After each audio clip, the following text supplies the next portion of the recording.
আল্লাহর কসম বাপ, 89 বার, 8, 9, 89, মোট 89 বার আল্লাহ তাআলা আমাদেরকে ডাক দিয়েছেন, হে মুমিনগণ, হে মুমিনগণ, হে ইমানদার। আচ্ছা, একটাবার ইনসাফের সাথে যুবক ভাই তুমি ভাবো, আর কতবার ডাকলে তোমার মালিক তুমি নামাজ পড়তে? 89 বার তোমার মালিক তোমারে ডাকছে, আর কতবার বললে তুমি সেজদা দিতা? আয় আফসোস। 80 বারের চাইতে বেশি বার আল্লাহ তাআলা বলছে আকিমুস সালাহ, আকিমুস সালাহ, আকিমুস সালাহ, নামাজ পড়ো, নামাজ পড়ো, নামাজ পড়ো, নামাজ পড়ো, নামাজ পড়ো, নামাজ পড়ো। আর কতবার বললে বন্ধু নামাজ পড়তেন? আপনারা যারা নামাজ পড়েন, নামাজ বয়সী অনেক লোক, যে মা নামাজ পড়ে না, যে বোন নামাজ পড়ে না, যে যুবক ছেলে, কিশোর ছেলে, তুমি মুসলমানের ঘরে জন্ম নিয়ে নামাজ পড়ো না, তোমার আল্লাহ তোমার কাছে জানতে চাচ্ছে। কোরআন শরীফের একটা স্পষ্ট আয়াত আছে, একটা আশ্চর্য কথা শোনো ভাইয়া।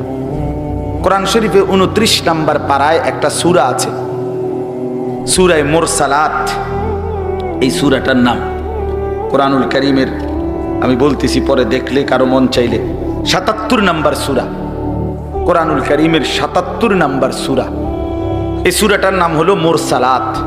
এই একটি সূরার মধ্যে 50টা আয়াত। ওই সূরাটা, এই 50টা আয়াতের মধ্যে আল্লাহ তাআলা 10 বার, মানে 10টি আয়াত 10 বার একটা কথা বলছে, বারবার একই কথা 10 বার বলছে এক সূরাতে। কয়বার?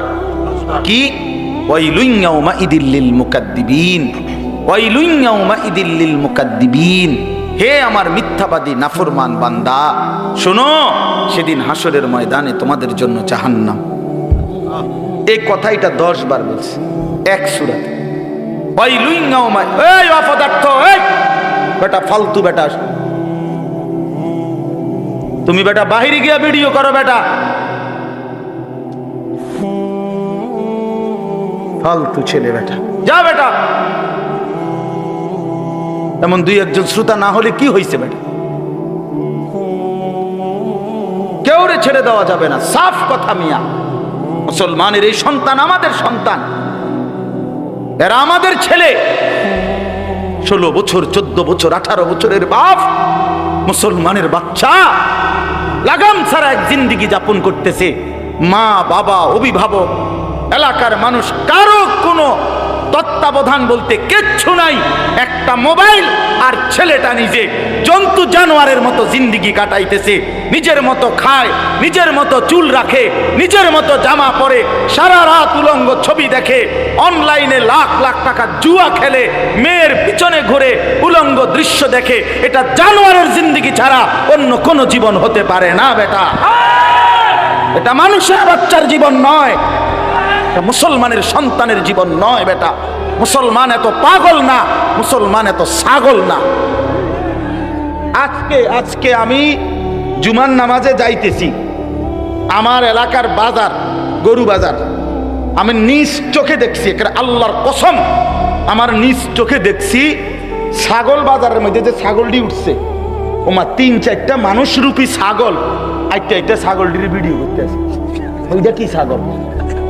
তোরে কি কামড়াইছে? তোরে কোন শয়তানে কামড়াইছে তোরে? তুই ছাগল উড়াস কীর্তি বলে? একের কসম আল্লাহ, আমি নিজ চোখে দেখছি। আপনি বলেন না, ইনসাফের কথা বলো ভাই, তোমরা বলো ভাই, এটা কি? এই গরু বাজারের ছাগল, এগুলো তুই ছাগল, তুমি এক ছাগল না? তুমি এগুলো কেন উঠাচ্ছ? এতটুকু এহসাস, এতটুকু বিবেক তো থাকবে। আমি কি করছি? আমি কি করছি সারাটা দিন? এটা কি জীবন মিয়া? সারাটা দিন মোবাইল, সারাটা দিন নারী, ছবি, নাচ, গান, উলঙ্গ দৃশ্য, সারাটা রাত জিনা ব্যভিচারের দৃশ্য। হায় রে মুসলমানের বাচ্চা, হায় রে বাপ, কে তোরে আল্লাহ চিনাইবে? বাপ, কে তোরে মালিক চিনাইবে? 365 দিনে খোদার একটা বছরে তুমি কোনোদিন ফজরের নামাজ পড়ো না বন্ধু, কেউ কি নাই তোমার যে তোমারে মনে করাই দিবে যে তোমার একজন আল্লাহ আছে, কবর আছে, আখিরাত আছে? আহা, মা কোথায়, বাবা কোথায়? কেউ তার প্রতি কোনো মায়া নাই।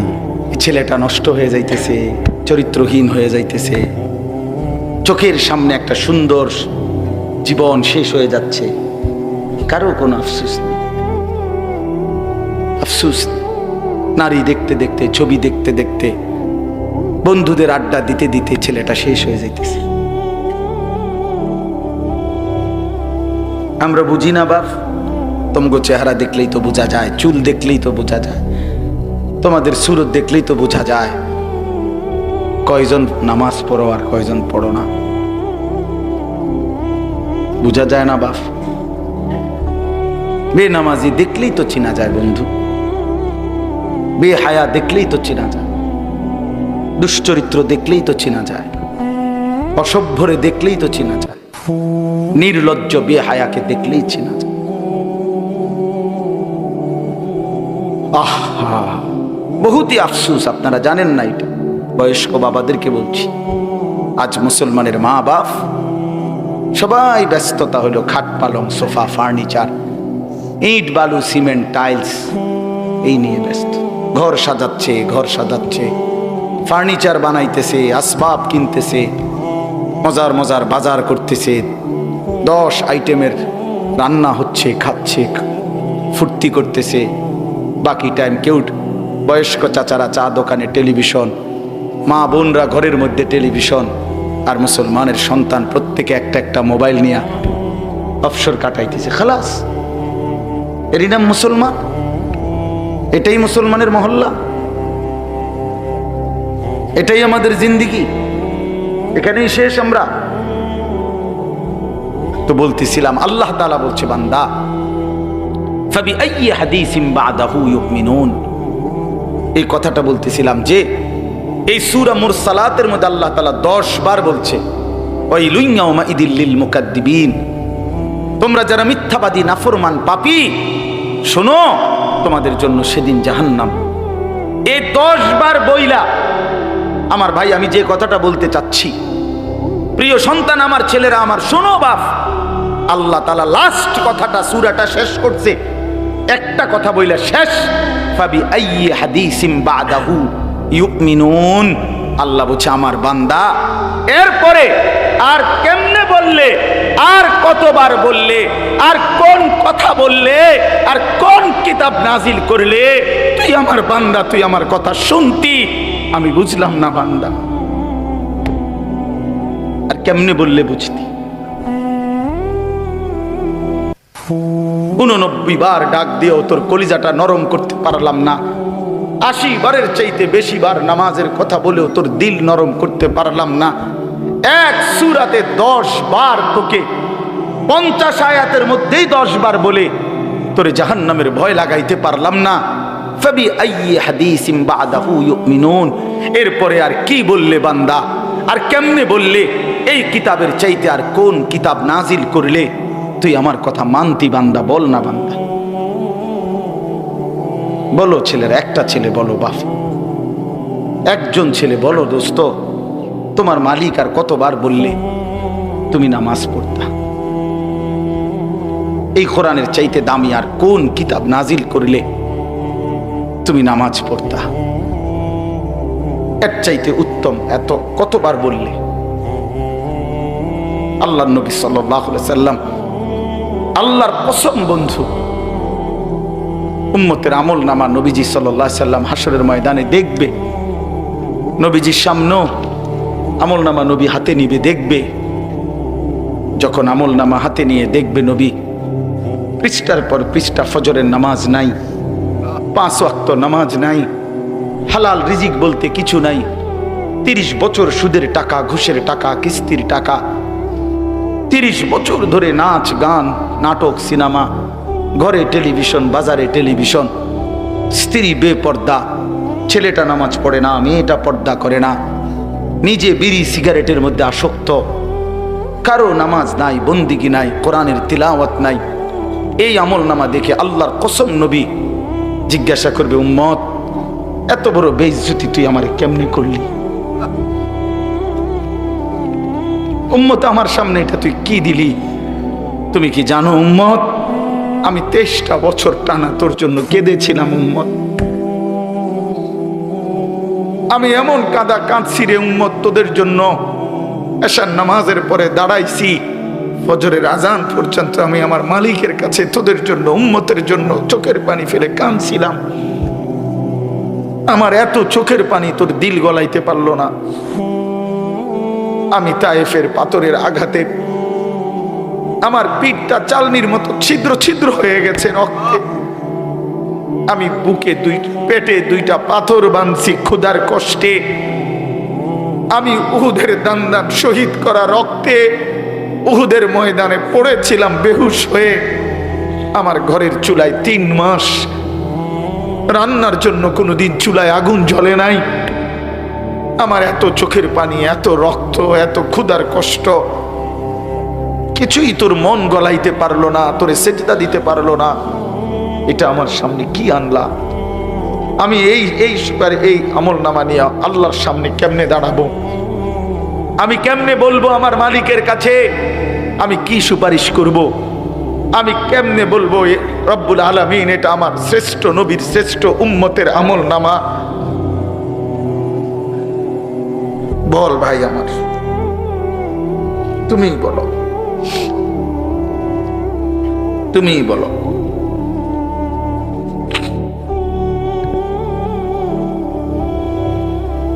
এত বিপুল পরিমাণ মুসলমান আমরা, 92% চাইতে বেশি মুসলমান আমরা, অথচ তারপরেও ইসকনের উগ্র হিন্দু সন্ত্রাসীরা আমার মুসলমান ভাইয়ের জবাই করে ফেলছে, রক্ত লাল করে ফেলছে জমিন। এতটা সাহস এই জমিনে কেমনে হলো? আমাদের ঈমান কোথায়? আমাদের হিম্মত কোথায়? আমাদের আওয়াজ কোথায়? এজন্য দোস্ত আমার, ছেলেরা, এই বন্ধুর কথা মনে রাখো। আর যদি কোনোদিন বলতে নাও পারি তো আজ বললাম, যদি সুযোগ না পাই তো একবারই বললাম। ফিলিস্তিনের মুসলমান আজীবন রক্ত দিবে, তুমি আজীবন মোবাইল টিপবা, এটা কোনো জীবনের শেষ কথা না। রোহিঙ্গা মুসলমান আজীবন কষ্ট পাবে, আর তুমি জীবন ভর শুধু মোবাইল টিপবার এই রঙের ঘুড়ি উড়াইবা না। প্রিয় ভাইয়া, এমনটা নাও হতে পারে, এমনটা নাও হইতে পারে। ফিলিস্তিন যদি জমিনের উপরে, তো বাংলাদেশও জমিনের উপরে, নাকি বাংলাদেশ আসমানে? তাইলে পৃথিবীর এক প্রান্তে মুসলমান নির্যাতিত হলে, পৃথিবীর এক প্রান্তে মুসলমানের রক্ত লাল হলে, আরেক প্রান্ত আমরা নিরাপদ থাকি কেমনে? আমরা নিরাপদ আছি কিভাবে ভাইয়া? কিসের উপরে ভর করে? কে তোমাদেরকে আশ্বাস দিল তোমাদের এই অব্যাহত গুনাহ, নারী, ছবি, এই অসৎ আড্ডা, এই মোবাইলের দিন রাতের এই আসক্তি, এক ওয়াক্ত নামাজ না পড়া, কখনো ফজরের নামাজ না পড়া, এটা তোমাদেরকে আগামী দিনে স্বস্তিতে থাকতে দিবে, নিরাপদে জমিনে থাকতে দিবে? এই গ্যারান্টি কে দিল বন্ধু? যুবক বলো, ভাইয়া, কিশোর বলো, তরুণ ছেলে বলো। যদি পারতাম তোমারে বুকে জড়াইয়া ধরে কতক্ষণ কাঁদতাম যে কেন নামাজ পড়ো না, কেন আল্লাহরে সেজদা দাও না। আল্লাহ আমাদেরকে মাফ করে দেন। আমার কথা হলো, আমরা চিল্লাইয়া যাই যে কয়দিন হায়াত আছে, সুযোগ আছে। তোমার 110 কোটি না, 310 কোটি হোক, ইমানদার অল্পই অসংখ্য বেঈমানের মোকাবেলায় যথেষ্ট। আমার ছেলেরা যেদিন জাগবে, আমার নওজোয়ানরা যেদিন জাগবে, সেদিন ভারতের আব্বাও টিকবে না ইনশাআল্লাহ। আল্লাহ আমাদেরকে তৌফিক দান করেন, আল্লাহ আমাদেরকে হিম্মত দান করেন, আল্লাহ আমাদের যুবকদেরকে আগামীর ইসলামের জন্য কবুল করে নেন। আগামীর স্বপ্ন দেখি আমরা তোমাদেরকে নিয়ে ইনশাআল্লাহ। আমি চলে যাই, কোনো সমস্যা নাই। আনিসুর রহমানের রক্তে জমিন ভেসে যাক, কোনো অসুবিধা নাই। এমন 2, 4, 10, 50 জনের রক্ত ঝরলে কিচ্ছু হবে না, ওই রক্তে ঈমানের পতাকা উড়বে ইনশাআল্লাহ। আল্লাহ তৌফিক দান করেন। চলো ভাই, আল্লাহ তাআলা বললেন এই মক্কার কাফেরদের, কুরাইশদের এই হালাতের উপরে আল্লাহ তাআলা কি বললেন? আল্লাহ তাআলা বললেন আলহাকুমুত তাকাসুর। এইবার তরজমা শুনেন, তাইলেই কথা শেষ। আল্লাহ তাআলা বললেন আলহাকুমুত তাকাসুর হাত্তা জুরতুমুল মাকাবির। আল্লাহ বলেন হায় বান্দা কি করলাম?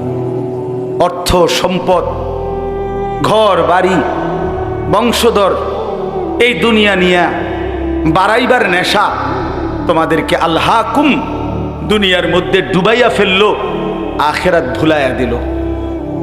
এই আলহাকুম শব্দের অর্থ দুইটা, শাগালাকুম, আনসাকুম। এক অর্থ হইল তাকাসুর শব্দের অর্থ হলো বাড়ানোর নেশা। এই কথাটা বুঝছিনি? কিসের নেশা? সম্পদ বাড়ানো, ক্ষমতা বাড়ানো, বংশধর বাড়ানো, নেতাগিরি ফেতাগিরি, এগুলোর মানে দুনিয়া বাড়ানোর নেশা তোমাদেরকে আলহাকুম আই শাগালাকুম ব্যস্ত করে ফেলছে ফিল দুনিয়া, দুনিয়ার ব্যাপারে। আর কি করছে? আনসাকুম আল আখিরা, আর তোমাদেরকে আখিরাত ভুলায় দিছে। এরই মধ্যে হাত্তা জুরতুমুল মাকাবির, একদিন তোমরা কবরেই পৌঁছে গেলা। কোথায় পৌঁছে গেলা? এই কি সুন্দর কথা। আল্লাহ বলছে আলহাকুমুত তাকাসুর। আমার বান্দা দুনিয়া বাড়ানোর নেশা করতে করতে, এ দুনিয়া দুনিয়া দুনিয়া করতে করতে হাত্তা জুরতুমুল মাকাবির, একদিন তোমরা কবরেই পৌঁছে গেলা। কই পৌঁছে গেলা? এই মানুষ বলে না, আরে কও কি, কালকেও তো তার লগে চা খাইছি, হে মারা গেছে, ইন্নালিল্লাহ, এরকম বলে কিনা মানুষ? আরে আরে কও কি, এই যে গত সোমবারে একসাথে গেলাম আমরা মুরাদনগর থেকে কোম্পানিগঞ্জে, সে মারা গেছে। এইভাবে, অর্থাৎ এই দেখতে দেখতে দেখতে দেখতে নাই, দেখতে দেখতে নাই, দেখতে দেখতে নাই। আল্লাহ বলেন একদিন এই দুনিয়া দুনিয়া করে করে অর্থ বিত্ত, টাকা পয়সা, ঘর বাড়ি দালান, দেখবা দোতলার ছাদের কাম বাকি, 3 তলার আস্তর বাকি, খাট এখনো দোকানে বেটা এখনো দেয় নাই, হ্যাঁ, সোফা বানানি শেষ হয় নাই, বিল্ডিং এর ইট গাঁথা শেষ হয় নাই, এখনো সবগুলো টার্গেট পূরণ হয় নাই। এরই মধ্যে দেখবে একদিন হাত্তা জুরতুমুল মাকাবির, পৌঁছে গেছো কবরে, পৌঁছে গেছো কবরে। তো আল্লাহ তাআলা বলেন তোমরা দুনিয়ায় ডুবে গেলা, আখিরাত ভুলে গেলা, তোমাদের বাড়ানোর নেশা, সম্পদ, প্রাচুর্য তোমাদেরকে অস্থির করে ফেললো। হাত্তা জুরতুমুল মাকাবির, একটা পর্যায়ে তোমরা কবরেই পৌঁছে গেলা। এই কবরে পৌঁছে এবার আল্লাহ বলেন কাল্লা সাউফা তা'লামুন। আল্লাহ বলেন বান্দা শোনো, সাবধান, এই কবরে আসলেই অল্প সময়ের ব্যবধানে তোমারে বুঝাই দেওয়া হবে তোমার এই দুনিয়ার লোভ আর আখিরাতের প্রতি বিমুখ এর পরিণতি কবরে কি। আমি আল্লাহ কবরের প্রথম আযাব দিয়েই তোমারে আমি বুঝাই দেব। সুম্মা কাল্লা সাউফা তা'লামুন, অতঃপর আবার পুনরায় হাসরের ময়দানে নিয়ে জাহান্নামের আযাব দিয়ে দ্বিতীয়বার আবার বুঝাবো আমার নাফরমানির শাস্তি আর পরিণতিটা কি। এই কথা স্পষ্ট তাফসীরে লিখছে, কাল্লা সাউফা তা'লামুনা ফিল কবরে সুম্মা কাল্লা সাউফা তা'লামুনা ফিল আখিরাতে। একবার তুমি বুঝবা কবরে, আরেকবার তুমি বুঝবা আখিরাতে। আখিরাতে এই হারাম, এই সুদের টাকা, ঘুষের টাকা, কিস্তির টাকা, এই 2 নম্বরই টাকা, বাটপারি টাকা, ওজনে কম দেওয়া টাকা, 3 নম্বর মাল রে কইছো, 1 নম্বর ফসা কমলা দিয়া ডজন বেচ চালাইছো। বাটফার 100 গ্রাম কম দিয়া 1 কেজি গোস্ত বেচ চালাইছো। হ্যাঁ, সদবদ কই শিখছো এসব বাটপারি? এত কিস্তি, এত আমি একটা এটা গোস্তর লগেও আমার ঝগড়া না ভাই, ঠিক আছে, সবটির মধ্যেই আছে নাকি? অর্থ হইল গোস্ত দোয়ানদারের কাজ হয়েছে, এটা করতেছি না। কথার কথাই বললাম আর কি।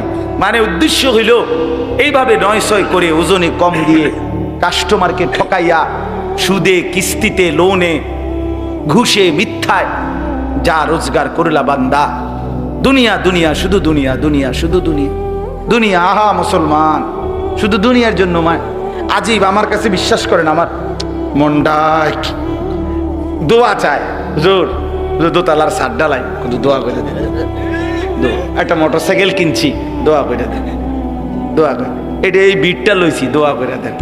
শুধু দুনিয়া, সব দুনিয়া, শুধু দুনিয়া। এক লোক, আমার ঘনিষ্ঠ একজন পরিচিত লোক ছিল, বিদেশ থেকে আসছে, তো আমারে খুব আবদার কইরা তার ঘরে নিছিল দাওয়াত খাওয়াইতে। তো আমি গিয়া ঢুকছি, তো আসছে মনে সপ্তাহ 10 দিন হবে, একটা বড় চ্যাপ্টার টেলিভিশন আনছে, এরকম চওড়া, তো এটার যে উপরে বক্সটা, এটা অনেক খুলছে না আর কি। তো এইটা দেখাই আমারে কইতেছে, জোর 1,10,000 টাকা খরচ হয়েছে এটা পুরা আনতে, দোয়া করে। একের বিশ্বাস করে। আমিও দোয়া করছি। আমি বলছি, ভাই আমি দোয়া করি আপনার ঘরে যেন 24 ঘন্টা একটা সেকেন্ডের জন্য কারেন্ট না যায়, আপনার বউ বাচ্চা যেন 24 ঘন্টা নাচ গান সিনেমা নাটক যেন দেখতে পারে, দেখতে দেখতে যেন তারা কোনো ক্লান্ত না হয় এবং কোনো অসুবিধা না হয়, যেন আপনার টেলিভিশনে যেন কোনো ডিস্টার্ব না হয়। এইভাবে অনেকক্ষণ 2-3টা বলার পরে সে বলতেছে, হুজুর বেশি রাগ হয়ে গেছেন নাকি? কারণ দোয়ার ডকে তো তাই বুঝছে, যে বুঝেন নাই কথাটা, দোয়ার শব্দেই তো তাই আন্দাজ করছে যে অবস্থা তো খুব খারাপ। তা আমি বললাম, আপনি তো কইছেন দোয়া করতাম, তো আমি কি কইতাম? টেলিভিশনের দোয়া তো আপনি এইগুলোই, যে টেলিভিশন যাতে ঠিক মতো চলে, নাহলে কি দোয়া করতাম? তার মানে পরে লজ্জা পাইছে, বুঝছে যে না, কথাটা আসলে ভুল বলে ফেললাম। তা আমার বাপ শুধু দুনিয়া চাইলেন। আল্লাহ নবী সাল্লাল্লাহু আলাইহি সাল্লাম বলেন, ইয়াকুলু ইবনু আদামা মালি ওয়া মালি, হায় বনি আদম, সারাক্ষণ কেবল বলো আমার মাল, আমার মাল, আমার মাল, আমার মাল। ওয়া হাল্লাকা মিন মালিকা ইয়া ইবনা আদম, নবীজি বলেন, কোথায় তোমার মাল বনি আদম? রাসূলুল্লাহর হাদিস, এই বেটা মাল কই তোমার? এই বাড়ি তো সাথে নিয়ে যাও, এই 10 শতক জায়গা তোমার, সাথে নিয়ে যাও, এই সোফাইগুলো তোমার, এগুলো সাথে করে নিয়ে যাও কবরে। তোমার তোমার না বললা? ওয়াহাল্লাকা ইয়া ইবনা আদম মিন মালিক, কই তোমার মাল কোথায় বান্দা? হে বনি আদম, কই তোমার মাল? রাসূলুল্লাহর হাদিস এটা। এরপরে নবী বলেন, শুনো, তোমার মাল কেবল 3টা। কোন মানুষের মাল কয়টা? 1 নাম্বার মা আকালতা ফাআফনাইতা, যেটা তুমি সরাসরি খাইছো, এটা তোমার, তোমার পেটে যেটা গেছে। 2 আও লাবিস্তা ফাআবলাইতা, যেটা তুমি সরাসরি গায়ে দিছো, পোশাক তোমার গায়ে, এটা তোমার। আও তাসাদদাকতা ফাআমদাইতা, যেটা আল্লাহর রাস্তায় সাদাকা করছো, যাকাত, ফিতরা, দান, সাদাকা, এতিম, গরিব, অসহায়, ফকির, মসজিদ, মাদ্রাসা, উলামায়ে কেরাম যেখানে খরচ করছো, ফাআমদাইতা, সেটা তুমি আখিরাতে পৌঁছাইছো, সেটা তোমার। এই কয়টা হলো? যা খাইছো, যা পড়ছো, যা দান করছো। ওমা সিওয়া যালিকা, আর বাকি সব কিছু ফাযাহিবুন, তোমার থেকে চলে যাবে, ওয়া তারিকুহু লিন্নাস, মানুষের জন্যই রেখে যাবে। কি অসাধারণ হাদিস, কি সুন্দর নবী বুঝাই দিয়েছে।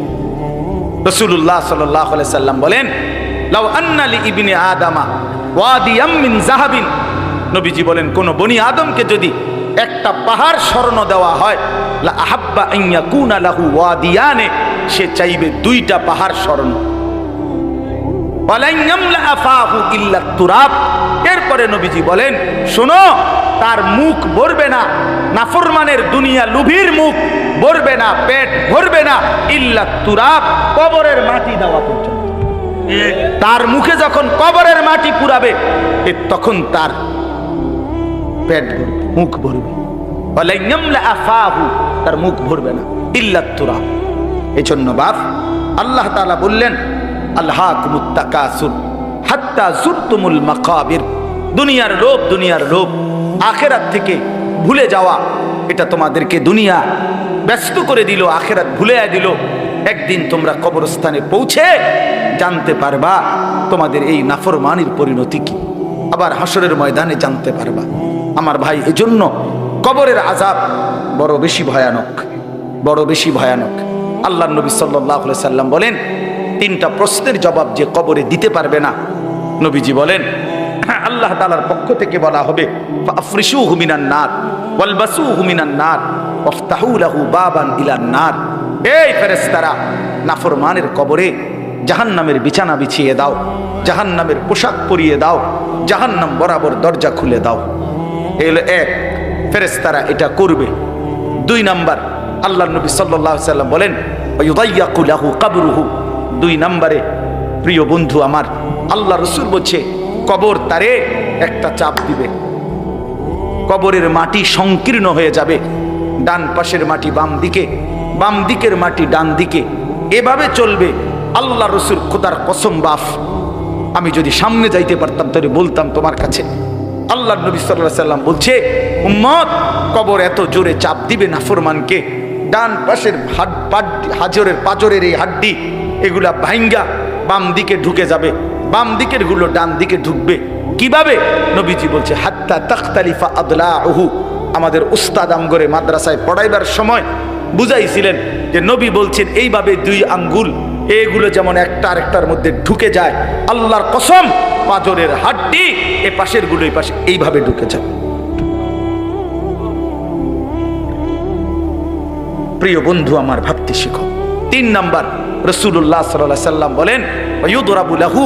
একজন ফেরেশতা আসবে তার কবরে। ফেরেশতা দুই গুণের অধিকারী। একজন ফেরেশতা আসবে নাফরমানের কবরে। গুণটা কি? ওহুয়া আ'মা ওয়া আসাম্মু। সে অন্ধ বধির। ওই ফেরেশতা কানেও দেখে না, চোখেও শোনে না। এই ফেরেশতা আইসা ইউদরাবু লাহু বিমিতরাকাতিন মিন হাদিদিন। লোহার একটা হাতুড়ি গুর্জ দিয়ে তারে একটা আঘাত করবে। দরবাতান বাইনা উযুনাইহি। দুই কান বরাবর। ফায়াসিহু সাইহাতান। নাফরমান একটা চিৎকার মারবে। ইয়াসমাউহা মান ইয়ালিহি ইল্লা সাকালাইন। মানুষ এবং জিন ব্যতীত আল্লাহর সমস্ত সৃষ্টি নাফরমানের চিৎকারটা শুনতে পাবে। ইলা ইয়াউমিল কিয়ামা। এভাবে কিয়ামত পর্যন্ত, এভাবে ইসরাফিলের ফু পর্যন্ত। বন্ধু আমার, রাসূলুল্লাহ সাল্লাল্লাহু আলাইহি ওয়াসাল্লামের জামানায় যারা কবরে, তারা আজ কত বছর? ১৫০০ বছর।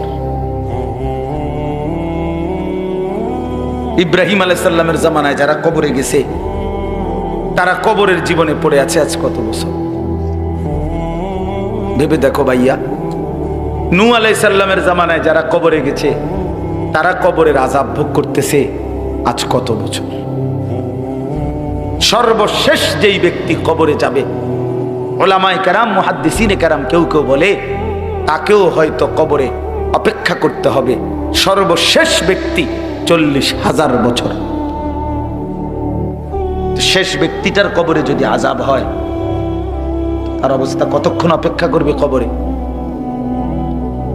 কাল্লা সাউফা তা'লামুন সুম্মা কাল্লা সাউফা তা'লামুন। এবার শেষ কথা হলো, কাল্লা লাউ তা'লামুনা ইলমাল ইয়াকিন লাতারাবুন্নাল জাহিম সুম্মা লাতারাবুন্নাহা আইনাল ইয়াকিন। আল্লাহ তাআলা বড় গুরুত্বপূর্ণ এবার বলছে, বান্দা শোনো, এই কথা শেষ করে দিচ্ছি আরেকটু ৫টা মিনিট। আল্লাহ তাআলা বলে, বান্দা আজকে কোরআনের মাধ্যমে, আমার রাসূলের হাদিসের মাধ্যমে, উলামায়ে কেরামের এই নসিহতের মাধ্যমে যদি আখিরাত, কবর, হাসর, মিজান, ফুলসিরাতের ব্যাপারে তোমার ইয়াকিন হয়ে যেত, বিশ্বাস হইতো, তাহলে ভালো হইতো। লাউ তা'লামুনা ইলমাল ইয়াকিন। আহা বান্দা, যদি আজকে তুমি নিশ্চিত বিশ্বাস করতা, কত না ভালো হতো। কি ভালো হইতো? তাইলে এখন তো তুমি নামাজ পড়তে পারতা, হালাল খাইতে পারতা, হারাম থেকে বাঁচতে পারতা। কিন্তু যদি পাত্তা না দাও, গুরুত্ব না দাও, তো মনে রেখো, লাতারাবুন্নাল জাহিম। অল্প সময় পরে একদিন হাসরের ময়দানে তুমি তোমার নিজ চোখে জাহান্নামকে দেখবা। কি দেখবা? বলেন না, সুম্মা লাতারাবুন্নাহা আইনাল ইয়াকিন, সেদিন দুই চোখে দেখে নিশ্চিত হবা যে জাহান্নাম কতটা ভয়ানক। আর মনে পড়বে দুনিয়ার জিন্দেগির কথা। ওয়াজিআ ইয়াউমা ইদিন বিজাহান্নাম, আল্লাহ বলে হাসরের ময়দানে জাহান্নামকে ফেরেশতারা টেনে আনবে, আর মানুষগুলো তাকাইয়া জাহান্নামের আযাবের এক নজর দেখেই ইয়াউমা ইদিন ইয়াতাযাক্কারুল ইনসান, দুনিয়ার পুরা জীবনের কথাটা তার মনে পড়বে। ওয়া আন্না লাহু যিকরা, কিন্তু মনে পড়ে সেদিন আল্লাহ বলে, এই বান্দা মনে পড়ে কি লাভ হবে? বুঝবা তো নিশ্চিত, আজ বুঝলে ভালো হইতো, কিন্তু সেদিন হাসরের ময়দানে জাহান্নামকে দেখে তুমি আইনুল ইয়াকিন সুম্মা লাতারাফুন্নাহা আইনাল ইয়াকিন, তোমার চোখে দেখা জ্ঞান হইতো। আপনাদেরকে বুঝাই, এই যে এটা যে গ্লাস আপনারা সবাই দেখতেছেন, কথা বলেন না কেন? এই যে গ্লাসটা আপনারা দেখতেছেন, কি দেখতেছেন? সবাই নিশ্চিত তো? কেমনে এত নিশ্চিত হলেন? এই যে চোখে দেখতেছি, আপনি কইলে হবে নাকি হুজুর গ্লাস আন্তাজি, ওরা কি বেকুব নি? কথা বুঝেন নাই? তাহলে এটা কি নিশ্চিত তো? এই যে আইনুল ইয়াকিন, এই যে চোখে দেখা নিশ্চিত। তাহলে আমি এটারে 1 কোটি বার গ্লাস কইলেও তো হইতো না। এটা কি টিস্যু বক্স? তো আল্লাহ তাআলা বলে, বান্দা জাহান্নাম তো চোখে দেখবা, সেদিন তোমার নিশ্চিত জ্ঞান হবে যে এটাই জাহান্নাম, এটাই আমার আযাবের ঘর, এটাই আমার সামনের গন্তব্য। কিন্তু সেদিন তো লাভ হবে না, সেদিন তো লাভ হবে না।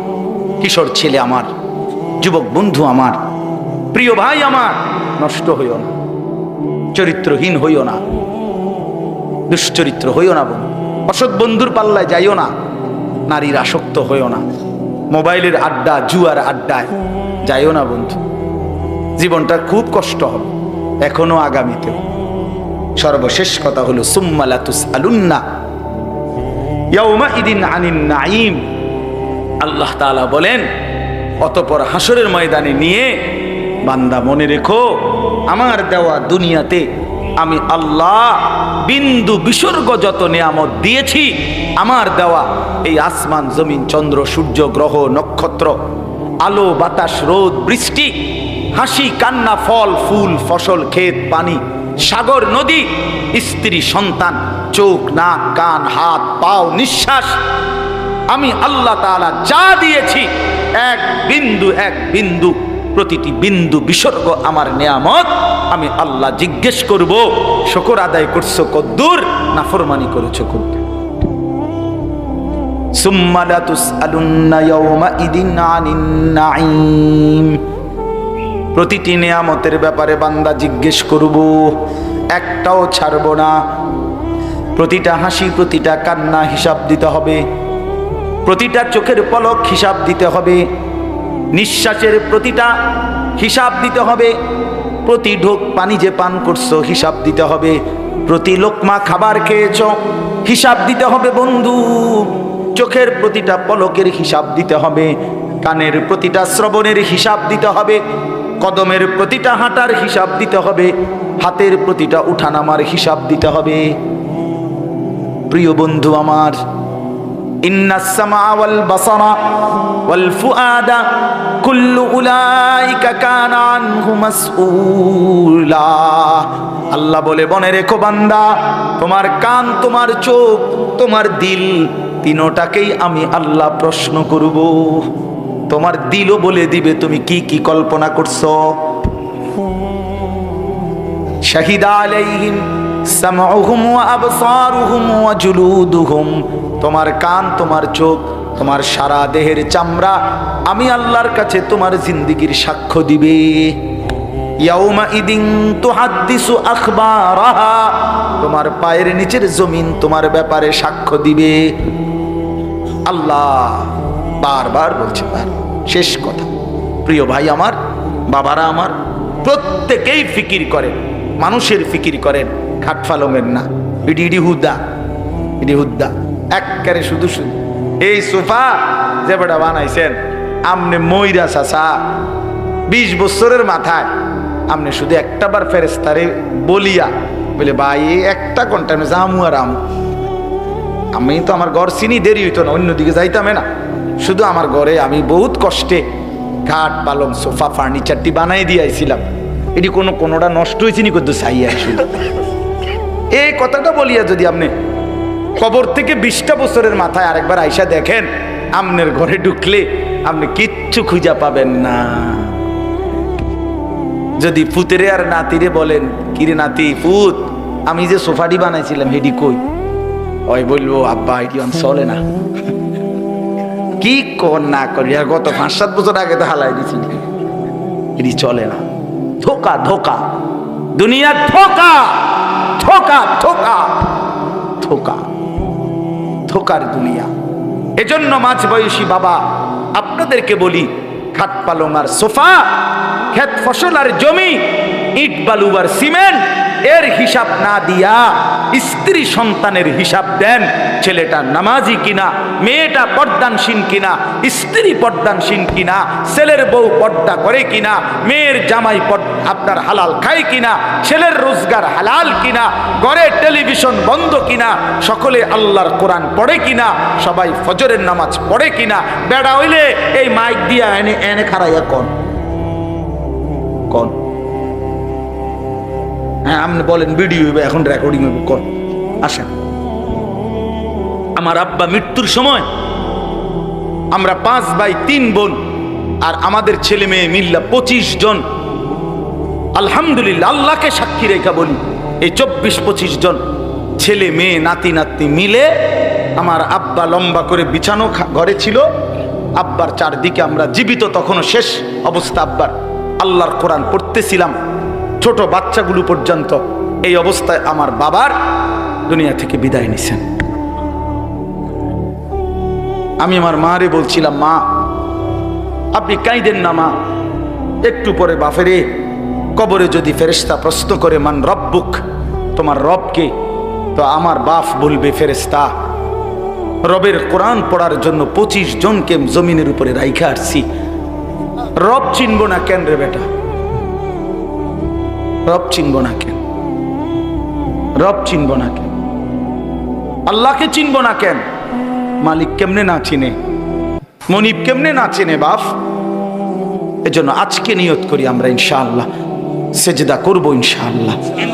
ছেলেরা ভাইয়া নিয়ত করছো নি ভাইয়া, তোমরা ভাইয়া নষ্ট হইও না ভাইয়া, লাগবে তোমরা আগামী দিনের জন্য, ইসলামে আগামীর সময়টা যে কোনো তোমার সামনে কিংবা এরপরের জেনারেশনের সামনে, সারা পৃথিবী জুড়ে আগামীর যুদ্ধ হক আর বাতিলের যুদ্ধ, আগামীর যুদ্ধ ইসলাম আর কুফরের যুদ্ধ, আগামীর যুদ্ধ মাহাদি আর দাজ্জালের মোকাবেলার যুদ্ধ। অতএব দয়া করে নষ্ট হইও না, নষ্ট হইও না, নষ্ট হইও না। বাবা ভাই সবাইকে বলি, মা বোন সবাইকে বলি, আল্লাহ তাআলা এই মাহফিল কবুল করেন, আজকের এই ইন্তজাম কবুল করেন। নওজোয়ান ছেলেরা তোমাকে অনেক ধমক দিছি বাপ, তারপরেও দোয়া কইরো, আমিও তোমাদের জন্য দোয়া করি। আল্লাহ তাআলা প্রতিটা ছেলেকে ইমানদার নেককার বানায় দেন। আল্লাহ আমাদের প্রতিটা মা বাপকে কবুল করে নেন।